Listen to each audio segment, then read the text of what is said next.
Hello mga kainday! Another day, another vlog po tayo. Cooking tayo ng ating merienda.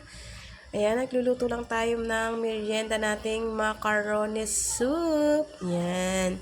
At nagsutay na tayo dyan ng bawang sibuyas, ang ating sahog na hotdog at chicken. Yan, syempre yung chicken mga kainday, inilaga ko po muna para malambot na siya. And then, sinutay-sutay pa rin po natin yan. Nilagyan natin yan ng patis para ma-absorb niya yung ating mga pampalasa.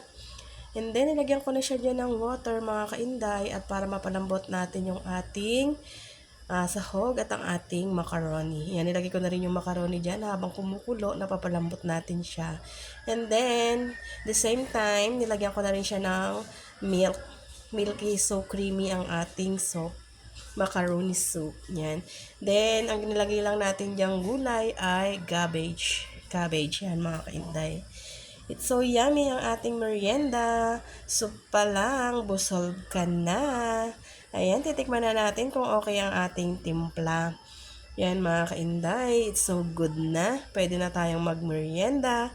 Yummy macaroni soup. It's so creamy. Yan, mga kainday, ang ating merienda. Thank you for watching. Bye-bye!